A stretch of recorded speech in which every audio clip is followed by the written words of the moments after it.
up, everybody, and welcome to another episode. Hit the like button, subscribe, and share the video. Hit the join button and become a member. Members get exclusive content. Jump right into it. Part 2 of Big Bubba. Does he really exist? Is he folklore? A fictional character?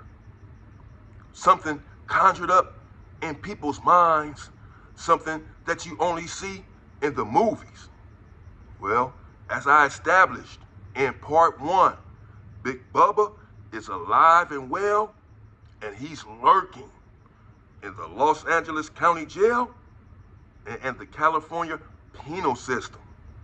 Well, this Big Bubba takes us to the Los Angeles County Jail. People who were there at this time, they're going to know what I'm talking about. I'm not going to expose any names. But it was an OG guy there. Had size on him. Used to work out all day. He ate healthy, as healthy as possible. And he was intelligent. But he was also known for being a soul snatcher, a bandit.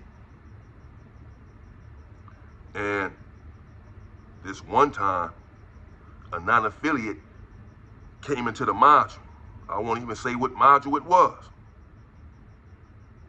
Upstairs in the Los Angeles County Jail, they have 4-man cells. Downstairs, they have 6-man cells. But now, upstairs, only 2 men can go in that cell, even though it's a 4-man cell, because they're small. Should have never had 4 people in there to begin with, but they did. But now, by law, only 2 people can go in the cell. Downstairs are 6-man cells, and 6 bunks in the cell, but only 4 people can go into that cell. So these guys were upstairs, just them 2 inside of a cell. Well, the OG went up there one day, about 2 days after the non-affiliate dude had moved in, and as I told you before, these guys, they have an insatiable appetite. They are an implacable opposition. They're not easy to placate. And they run games and test on you. And the only way to circumvent it and shut that down is to shut it down immediately. The first time you see any signs, however remote, of a test, you must shut that down immediately. If not, you are being set up for the overtaking. So he went to his cell, and he told the non-affiliate was about 35 years old. He wasn't that young. He said, "Hey man, you don't gangbang, right?" He said, "No." He said, "Well, this is our module. This is my module. And if you don't gangbang, there's certain things you're going to have to do in order to stay here." And so old boy said, "Well, what's that, man?" Well, first of all, that's the wrong answer. He's being tested, and he's already failing the test.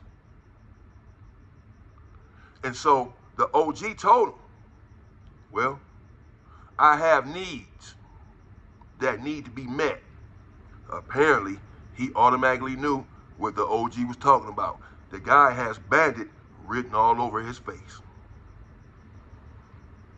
And he said, "Well, I don't get down like that, OG." The OG said, "Okay, I'll be back."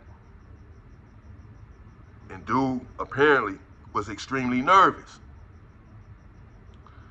Well, at this time, he was in the cell by himself. A couple days later, a dude moved into the cell with him that had started gangbanging in the county jail. When he first got to the county jail, he wasn't claiming any sets, but he started gangbanging, so a car took him under the wing, and he started claiming that car right there in the county jail. the gang that he was claiming was an opposition of the OG's gang. So OG went back to the cell. He knew that dude was not a gang member before. So he said, man, you bang now? Dude said, yeah, man, I'm from Whoop-de-Whoop. OG said, all right, well, calm down, man, because you wasn't banging. He said, but I bang now. OG said, man, what? Who you think you talking? Now, he's really an OG. He been banging for years. He's a reputable from his neighborhood, and he's a gangster. And this new dude who started banging 2 weeks ago in jail is really roaring up at him. I knew that this was not going to end well. I've seen this movie before, and it doesn't end well. So now, OG, he tells me later, is feeling like he has the potential to have 2 victims in a cell, because he went to this guy's homeboys and he told them, man, y'all little homeboy is roaring up at me. I know he just started banging y'all set a couple weeks ago up in here. Y'all really claiming him? Y'all really got his back? Because I'm finna bash him up. Y'all got his back? Because y'all gonna get it too. They said, man, he ain't one of us. They threw him to the wolves. Well, OG said, okay, cool. So OG, a day or so later, he went back up there. He took a few of his homeboys up there, went to the cell, and told both of them, man, we finna come in here and get y'all. And he pulled out a thing. The police and the county jail, they will hit your cell. They will open your cell door and let people come in there on you. This is a known thing. This happens all the time. They even know that, so they know these dudes can get the door hit and come in there. So OG said, well, so I don't appreciate the way that you got at me. You disrespected me. He started apologizing profusely instead of standing up to the OG like he had called himself doing at first. Well, OG said, I got him. He's a coward. I'll be back tonight. And he went back up there, this time by himself after midnight. I was downstairs in a 4-man cell. We're down there, we're all listening. It's quiet in the county jail at this time because we all know what's going on. We don't know what's about to happen, but we know OG done went up there. We think he's gonna beat these dudes up, maybe hit both of them because he's a hitter. So we think, man, he finna go in here, max both these dudes out. Little did we know, he gets the cell door hit. It's after midnight. And he go in there, OG tell me later, first all I hear is a bunch of rumbling, a little bit of fighting. And I hear someone struggling to breathe. OG told me later, he went in there, socked the dude, and then grabbed him about the neck area, threw him on the bed, and told him, it's about to go down up in here. And if you resist, then it's over for you. The dude, this is the non-affiliate. The dude that's new to gang banging, OG said he's sitting right there on his bunk and he hasn't said anything. He's already afraid because when an OG came to his cell before and said, I'm gonna take both of y'all down. So he in there not saying anything. He's not helping his cellie at all. OG said to me, he knew right then and there that he was gonna get him too, because he wasn't defending himself or his cellie. Well, OG say he put the chokehold on the dude and told him to pull down his pants. He tried to resist for a little bit, and OG say he pulled him off of him. He ripped him off. And well, the rest is history. He went to work on him. When he was finished, the whole time, the dude's cellie is just sitting there. He said he started to lay on his bunk so that he didn't have to see it, but we all hear the dude up in there like making these noises. We know what's going on. Everybody in the mountain. So his cellie certainly know what's going on. He in the cell with him. So OG said, man, this dude just sat here while I did this to a celly. He ain't do nothing. He just sitting here hoping and praying maybe that he's not next.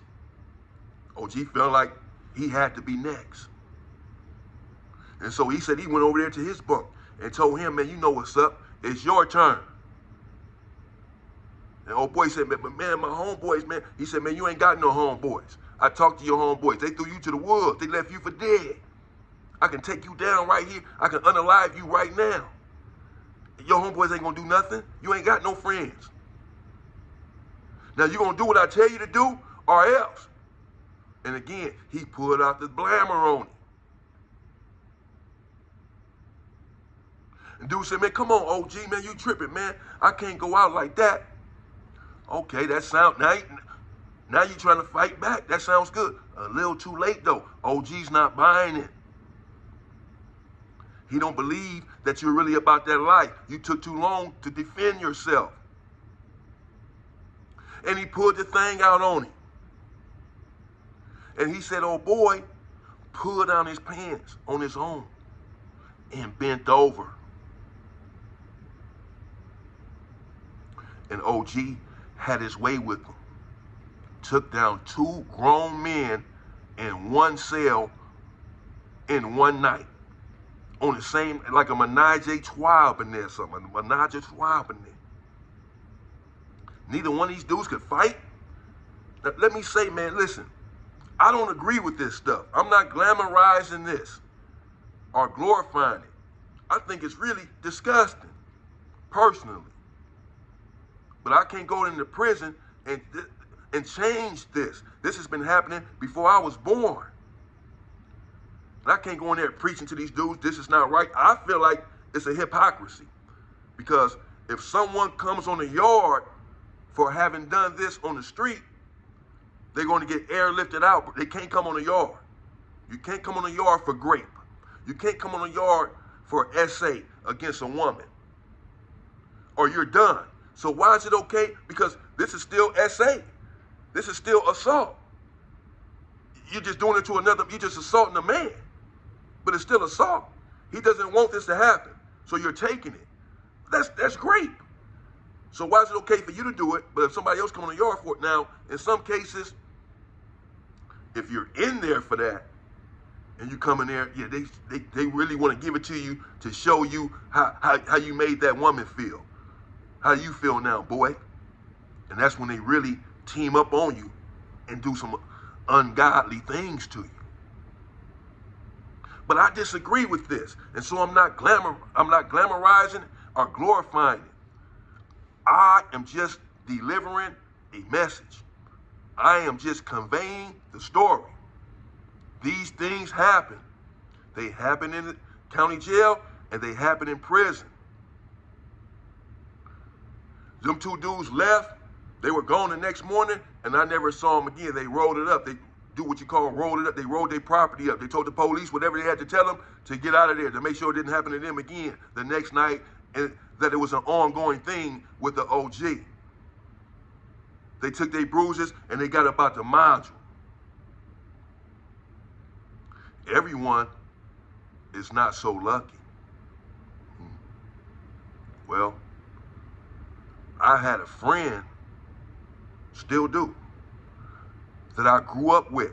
A lot of people are going to know who I'm talking about. Can't say his name, but he's an OG. He's a rider, bro. He a gangster. He a real one. A soldier to this day. Well respected. But he too went to prison for grape back in the days. And when he got there, well, the tables turned on him. It was ugly. That story is coming up. Part 3 of Big Bubba. Next.